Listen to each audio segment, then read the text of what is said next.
Another Brick fan here with a look at the Star Wars 2020 summer sets. LEGO has officially announced 10 new Star Wars sets to be released on August 1st in Europe and September 1st in the United States. Let's jump right into the sets. Starting with 75279, which is the new Star Wars Advent Calendar. This set has 311 pieces, 6 minifigures, 6 buildable figures, and 12 mini builds. It will cost about $40. This is the only picture I'm going to show because I don't want to spoil all of them, but if you go to lego.com you can see all of these figures. I really like these. I think this is one of the best advent calendars yet. There looks like some really great builds and some really fun characters in their Christmas attire. You can see Darth Vader there with a red Death Star sweater on, which I think is fantastic. And you see the guy in the background is wearing a BB-8 sweater. So I think this is going to be a really great advent calendar. Next up we have the 501st Battle Pack. Set number 5280, 501st Legion Clone Troopers. This set has 285 pieces, 5 minifigures, and will cost about $30. The minifigures include 3 501st Clone Troopers, a 501st Jet Trooper, and 2 battle droids. It also includes a small AT-RT Walker and a BARC or Biker Advanced Recon Commander Speeder. I really like this set. I like all the decals. It looks like there's a ton of decals here on this AT-RT Walker, but it does have the 501st there. They're in the signature blue highlighting there, which we saw throughout the Clone Wars with Captain Rex and his compatriots. I think this is going to be a nice little set to have. I like the BARC Speeder. I think it looks really good as well and is reminiscent of some other models that are a little bigger, but I think it looks great and this should be a very good set. Next up is set 75281, Anakin's Jedi Interceptor. This set has 248 pieces, 2 minifigures, and will cost about $30. The minifigures include Anakin and R2-D2. This looks a lot like Anakin's Jedi Interceptor from 2014. In fact, at first glance, I really don't see a lot of differences between the two versions. There have been about 12 Jedi Interceptors, according to Bricklink, released. That includes everything from a polybag set to a couple of combo sets, as well as ships from other Jedi, most notably Obi-Wan Kenobi and Yoda, which are different colors but in this same kind of design. I did get the set in 2014. It's a nice set. This, as I said, looks almost identical to that. I'll have to actually get them close together and compare them. I think this is a good value at $30, especially if you can get it on sale. I usually look for these kinds of sets with a 20% off, which you can sometimes get at a Target or a Walmart. But I think these are going to be really nice. It looks like a good set, and you can never have too many Anakin Skywalkers and Jedi fighters. Moving on to set 75283. This is the Armored Assault Tank, or AAT. One of the most notable pieces in here is the new Ahsoka Tano figure. This set has 286 pieces, 4 minifigures, and will cost about $40. The minifigures include Ahsoka Tano, Ahsoka's Clone Trooper, which has the orange helmet, AAT Driver Battle Droid, and a regular Battle Droid. This is only the second version of Ahsoka Tano that's been released, although Ahsoka showed up in about 5 retail sets back during the original Clone Wars run. And Ahsoka Tano was also included in a San Diego Comic-Con set. Taking a closer look, I've heard some people complain about Ahsoka. It's nice that she does come with the 2 lightsabers. You see that her head tails are much longer. This is obviously an older Ahsoka Tano than we got in the previous sets, more towards the Clone Wars Season 7 or even Star Wars Rebels time frame. The battle droids are the nicer ones that are all printed up with some additional detailing. You see there's some olive green in there and not just the straight kind of tan coloring that we usually get for these bots. Having an Ahsoka Clone Trooper is really nice to be included here. As far as the vehicle itself goes, I like the use of the dark blue coloring. I think that it looks really nice. It looks sleek and new. I'm interested to see how much interior space it's going to have. It looks like the hatch on top opens as well as the front hatch there. So it'll be interesting to see how much space there is inside of this model. Next up is set 75284. This is the Knights of Ren Transport chip. This set has 585 pieces, 3 minifigures, and will cost about $70. The minifigures include Rey and 2 Knights of Ren with various weapons. I like the overall look of this ship. I think it looks pretty accurate to the movie. It's kind of a haphazard looking ship. There's a lot of exposed pipes and it kind of looks rough looking. It doesn't look like a sleek, elegant ship. It kind of looks like it was thrown together, sort of like the Knights of Ren themselves. I'm a bit disappointed that there aren't more Knights of Ren figures though, especially for a $70 set. I think they should have included at least 5 minifigures. So it would have been nice to have 4 Knights of Ren and then Rey as well. We've of course gotten a lot of Kylo Ren, so even though he would have fit appropriately with this set, we've gotten a lot of Kylo Ren minifigures. Looking at this other view, and you can see the back, I do like the use of this trans orange in the back that gives this nice engine look. And you can also see there's a couple of hatches there. And looking closer, you can see there's a lot of Technic structure there that the slopes and stuff are built onto. So I don't believe there's any interior space on this ship, just from these pictures that I'm looking at.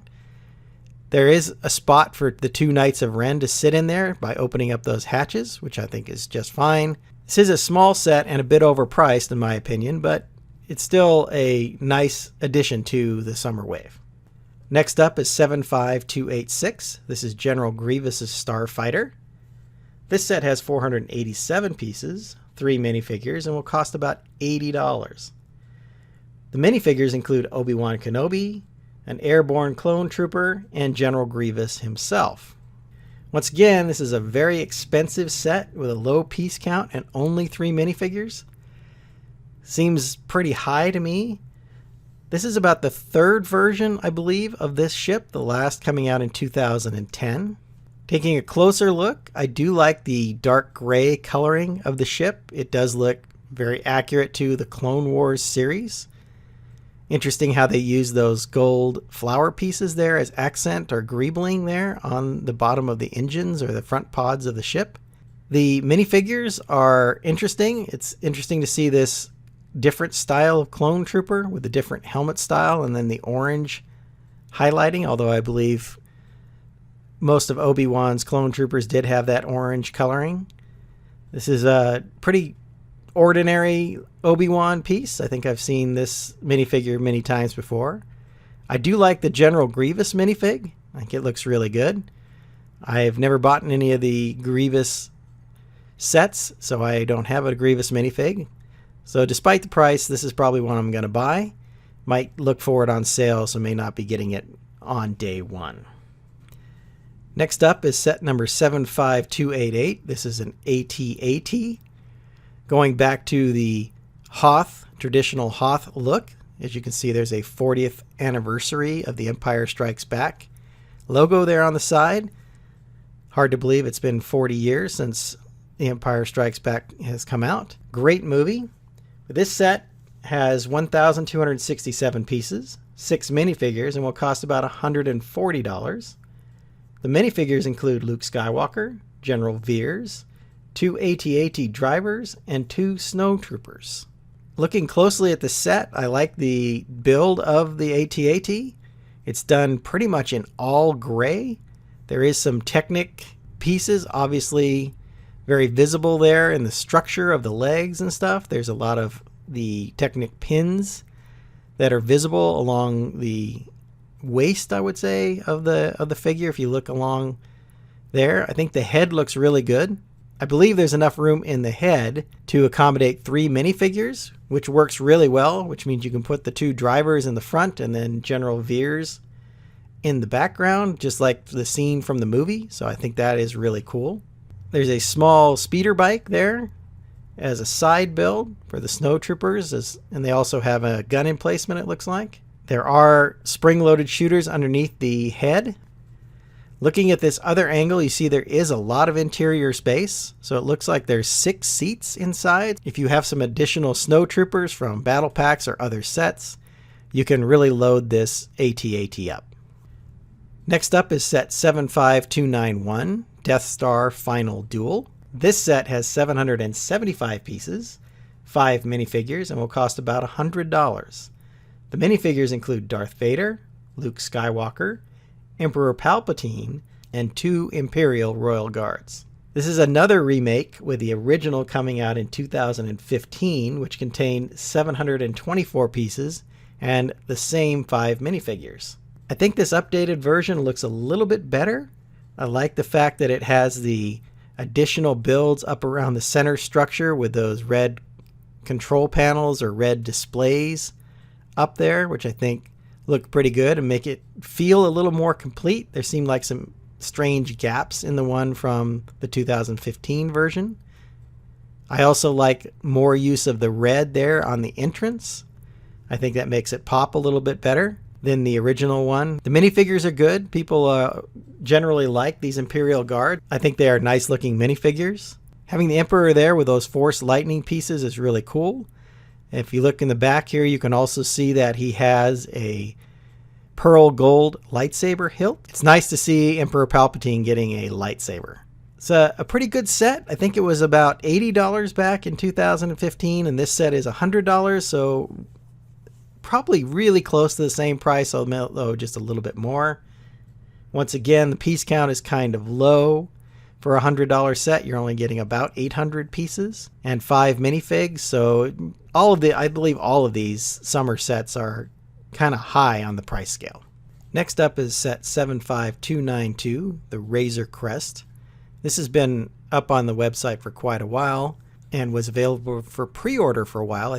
This is a highly anticipated set, mostly because of the child minifigure. So this set has 1,023 pieces, 5 minifigures, and will cost about $130.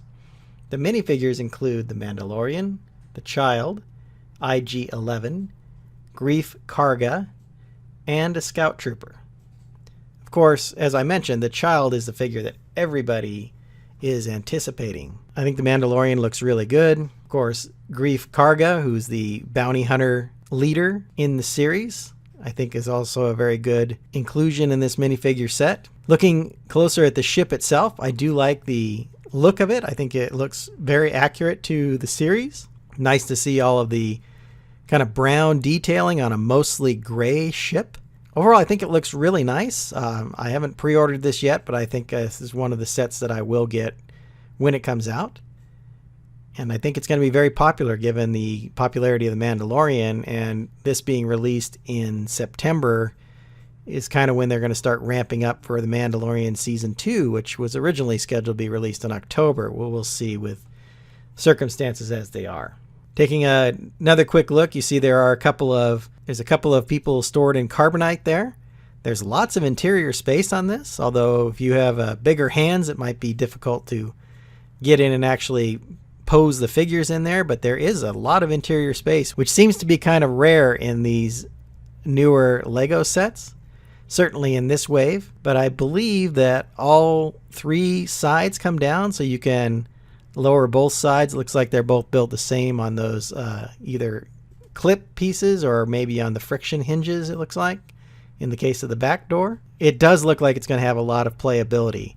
And I also like the look from the back here. You see they're using those crow's nest pieces in black with the orange inverted round 2x2s to represent the backs of the engines, which I think looks really good, and a creative use of parts. Last up, we have set 75293. This is a Resistance ITS Transport. This set has 932 pieces, 4 minifigures, and will cost about $100. The minifigures include Lieutenant Beck, V. Mordati, an astromech droid, and a Gonk power droid. This ship is featured in Disney's Galaxy's Edge theme park. V. Mordati is General Leia Organa's master spy, and it's a character you can actually meet if you go to Galaxy's Edge in Disneyland or Disney World. So that's kind of cool. Lieutenant Beck is a Mon Calamari officer. He's a communications officer that was created for Star Wars The Rise of Resistance ride, not the series, but the ride in Disneyland. So this is definitely a Disney-themed set. And as you see, there is the Star Wars Galaxy's Edge logo in the lower left-hand corner of the box. Taking a closer look, you see that V Modari's got the nice blue highlights at the bottom of her hair, so I really like that hairpiece. Not sure if it's dual molded or just printed. Looks probably dual molded to get the coloring correct. From this picture, you don't get a really good view of the interior of this ship, although it does look like the sides unfold both on the bottom and the top there, and that's probably how you get in and out of the ship. Quite a few stud shooters there, and I'm guessing they're probably on turntables so they can be aimed. Lots of engines in the back on this ship, which are all built quite nicely. The color scheme is really nice with these grays and the blue colors. I like how those are all done. It looks like the engines are done much like they were on the Razor Crest, in using the inverted 2x2 rounded pieces there for the engine exhaust or the engine glow in the back of these. So there's a quick look at the 10 sets that are going to be released, from what I can tell, in September in the United States, perhaps in August in Europe or the rest of the world. It seems like the US is a little behind this year in getting sets. Overall, I think a lot of them look really good, and I think they would be great additions to anyone's Star Wars collection.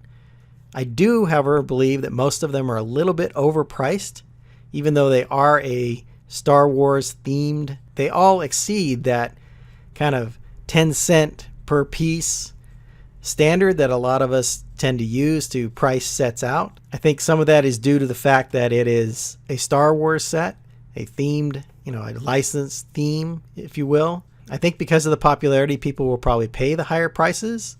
I may get a couple of these when they release, but I'm probably going to wait for most of them to go on sale. Hope you've enjoyed my thoughts on these summer sets. I'm going to get going on another video, and until then, happy building. If you enjoyed this video, hit that like button and subscribe to my channel to see more of my content. I put some links to my other Star Wars playlists up here on the screen.